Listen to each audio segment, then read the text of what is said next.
For the past 50 years, us Americans have been spending more time doing this and less time doing this.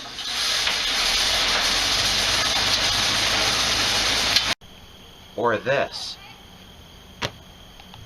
Americans have been leading such a sedentary lifestyle that leads to unnecessary consequences such as rapid weight gain, and other risk factors in health are also a problem as well. It seems as fast food franchises become a more pervasive part of our daily lives, we spend more time doing this and eating here instead of getting the exercise we need on a daily basis.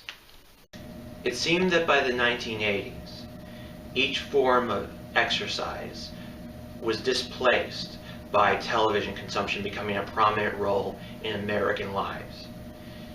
And it seemed that JFK's dream to have a fit and active America fell by the wayside.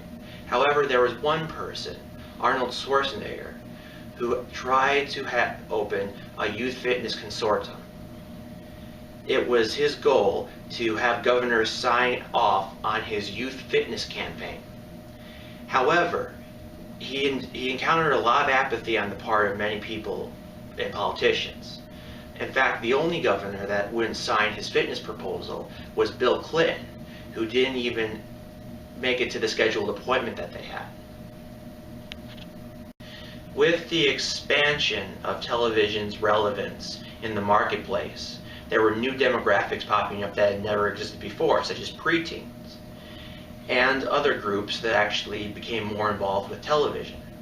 In fact, McDonald's started an advertising campaign in 1985 marketed towards preteens and adolescents.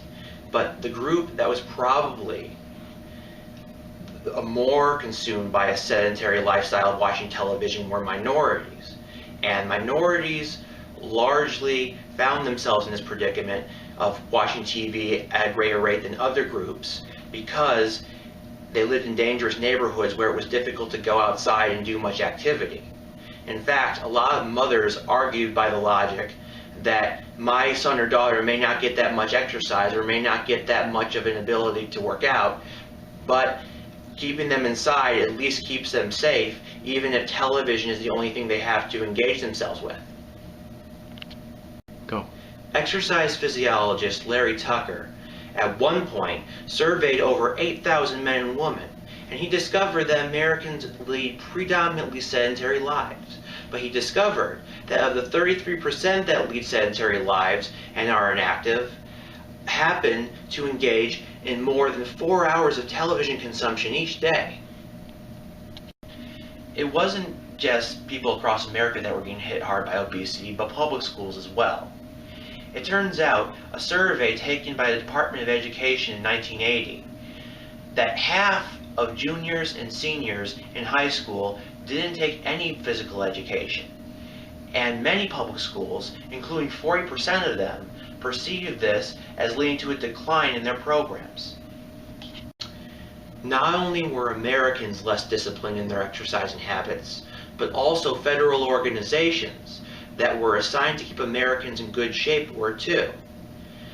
The Dietary Guidelines Committee happened to go from encouraging Americans to maintain an ideal weight to essentially telling Americans that it was okay to gain weight as long as you were at an older age. This goes to show you that the standards and practices of even federal organizations can go down when exercise becomes less of a priority. There have been attempts to address the growing epidemic of obesity for close to over 60 years. President Eisenhower had the President's Council of Physical Fitness and Sports created in 1958 as a way to help the growing epidemic of obesity. It happened to have so much success and improvement in Americans' daily lives and health that by 1985 there was over 8 million recipients of the award that the committee gave.